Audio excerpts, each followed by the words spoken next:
Is your American dream under threat? You have heard the rumor Trump will revoke naturalized citizenship, but is this really true?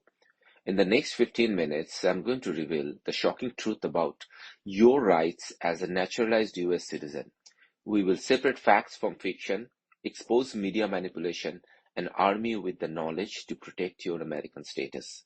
Whether you are a proud citizen or on the path to naturalization, this video is going to shield you from fear and misinformation. Stay tuned. Citizenship claims are making headlines, but what is the truth? In this video, we will clear up the confusion about US citizenship.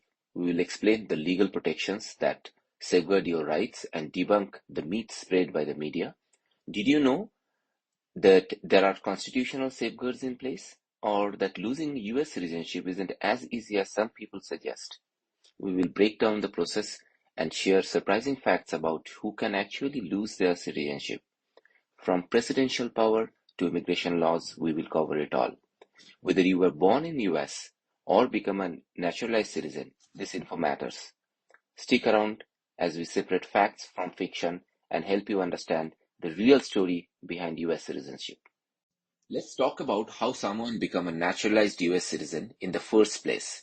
If you are a green card holder or lawful permanent resident, you are not a full citizen yet, but you have the right to live and work in US indefinitely. However, if you want to become a US citizen, here is what you need to do. You must be a lawful permanent resident for at least 5 years. In case you are married to a US citizen, then it is 3 years. Once you meet the necessary residency requirement, you can file an application for naturalization. Then you need to attend a biometric appointment for fingerprinting. Next, you will be scheduled for an interview with USCIS, where you will answer questions about your application and take a civic test. This test covers US history, government, and the rights and the responsibility of being a US citizen. If you pass your interview and test, you will attend a ceremony where you will take the oath of allegiance to the United States, and this will officially make you a US citizen. So that was the process of becoming US citizen. But now let's address the big question, can that citizenship be taken away? We are going to break down the legal protections that make it extremely hard for anyone to lose their citizenship once they have earned it. Naturalized citizenship is protected by US Constitution, so it's not something that can be easily stripped away. Let's take a look at two key parts of the Constitution that protects your citizenship.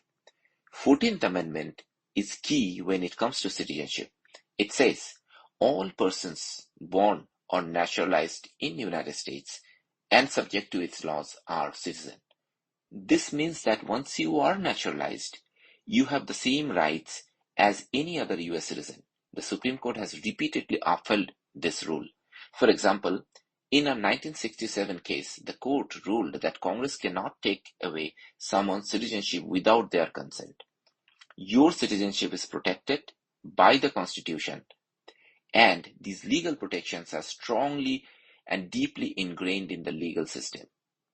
Then comes 8th Amendment, and it's important because it protects people from excessive and unjust punishment. If someone were to lose their citizenship and be deported, it could be seen as unjust in some cases. It's important to know there are strong protections to prevent people from losing their citizenship. It's a serious issue that requires a thorough legal process, and there is no way it can happen without significant legal justification. You might be asking, can the government take away your US citizenship? The answer is yes, but only under very specific circumstances. Losing citizenship is extremely rare, and here is when it could happen: fraud or misrepresentation. If someone lies on their naturalization application, like hiding important details or submitting fake documents, they could lose their citizenship. For example, there is a question on the application asking if you have ever been a member or associated with any totalitarian group, either directly or indirectly, such as the Communist Party. If someone was involved with such a group in their home country and lied about it on their form, and the truth comes out later, that could be considered fraud. This process is called denaturalization, And fraud is one of the most common reasons people lose their citizenship. Remember, naturalization is a serious legal process, and dishonesty can lead to serious consequences. Other reasons could be, in some cases, serious criminal activity, like treason, espionage, or terrorism, can also lead to denaturalization. But there is the important point. Revoking citizenship isn't easy. It requires a serious legal process, strong evidence, and often a court ruling, and the person has the right to fight it in the court. So while it is possible, losing US citizenship is a rare and complex matter that involves far more than just a simple decision from the president. What if the president or Congress wanted to make it easier to revoke naturalized citizenship? Could they do that? Let's break down how US law actually changed. First, a bill is introduced, either in the House or Senate. It's assigned a number and sent to the right committee, like the Judiciary Committee, for review. Next, the committee discusses the bill, holds hearing, and votes on whether to send it to the full House or Senate. It needs a simple majority in the committee to move forward. In the House of Representatives, the bill is debated and changes can be suggested. It needs 218 votes to pass. In the Senate, the bill goes through a similar process but with unlimited debates, which we call filibuster. It's basically long speeches to delay the vote. If there is a filibuster, then 60 votes are needed to end it. This bill passes with a simple majority of 51 votes. If the House and Senate pass different versions, a conference committee work out the differences, then both chambers must approve the final version. Once both the House and Senate approve the bill, it is sent to the President. The President has 10 days, excluding Sundays, to either sign the bill or veto it. If President signs it, the bill becomes a law. If President vetoes it, the bill goes back to the Congress. If the President vetoes the bill, Congress can still do a veto override and pass it with a two-thirds vote of both the House and the Senate.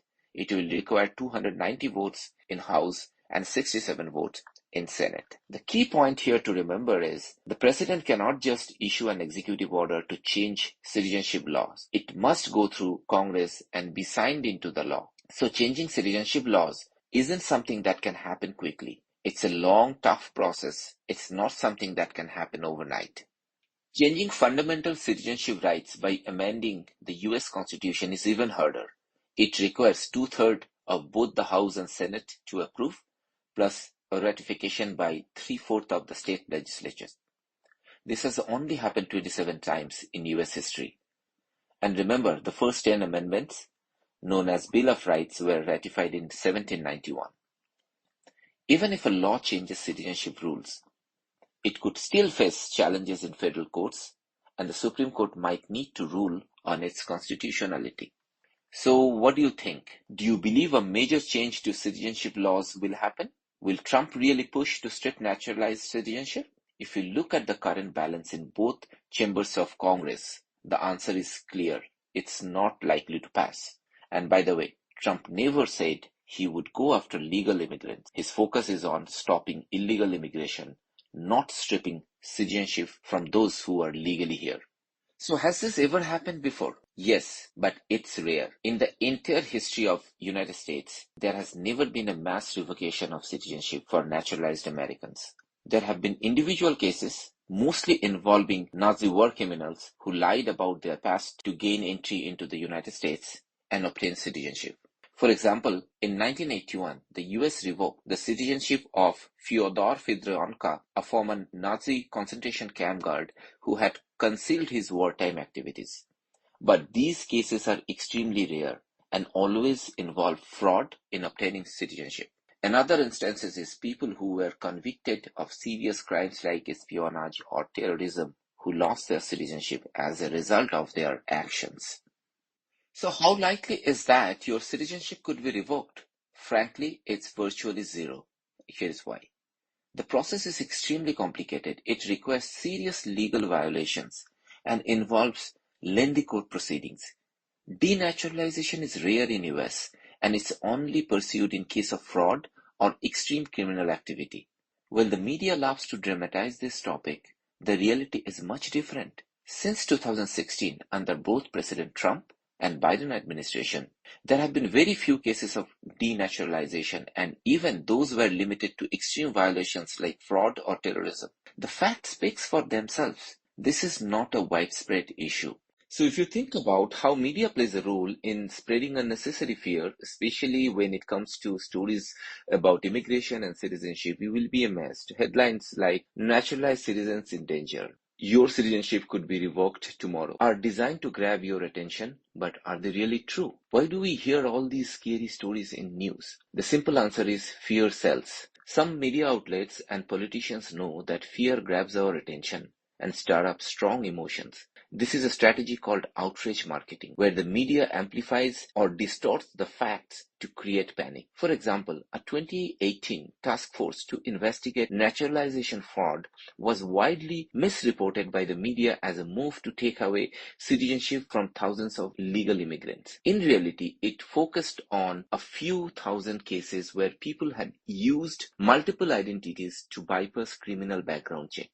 Take the case of Donald Trump's presidency in 2024. Many media outlets were not thrilled about the victory. So, to keep their audience engaged, they needed stories that would get people thinking and worrying. That's why it's important to pay attention to who is saying something, when they say it, and how they say it. For example, the media deliberately avoids using the term revocation of citizenship of illegal immigrants because it doesn't sound as scary. Instead, they leave out the word illegal and make it sound like all immigrants are at risk, which fuels fear. So next time when you hear a shocking headlines, take a moment to think who is behind it and what's really being said. There's been a lot of fear-mongering lately, especially around Trump's statement. Some media outlets have spread the idea that Trump has a plan to take away naturalized citizenship, but that's actually a misrepresentation. The truth is, President Trump never said he would strip away naturalized citizenship from legal immigrants. His focus has been on deporting illegal immigrants, not attacking anyone who have gone through the legal process of becoming a US citizen. Yet, many media outlets have specifically pushed a narrative that Trump is coming for naturalized citizens. These inflated stories get shared, clicked, and spread because they target on people's fear. It drives more views, more engagement, and ultimately generates more revenue for their media companies. Let's be honest, fear-based media companies often has hidden agendas. And I would encourage you to think what better way to do that than by making people fear that their rights are at risk even when there is no real threat. The reality is naturalized citizenship is heavily protected by the US Constitution. There is no law or any serious movement going on to revoke the citizenship of legal immigrants. So don't let the media's dramatic headline confuse you or cause unnecessary anxiety. Stay informed from multiple sources. Besides mainstream media, stay grounded in facts and do not fall for the fear-mongering. Trump's immigration policies may be strict, but they do not target legal immigrants. Your citizenship is more than just a status. It's your guaranteed right.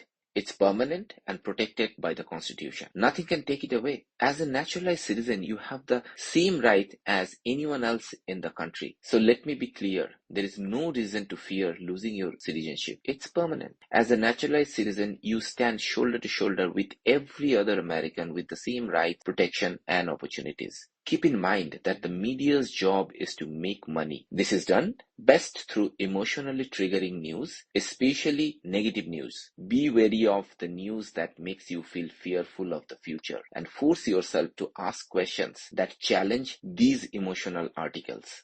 I hope you found this video informational and reassuring. Let me know your thoughts in the comment section and thank you for watching. Remember to stay curious, stay critical, keep unraveling today.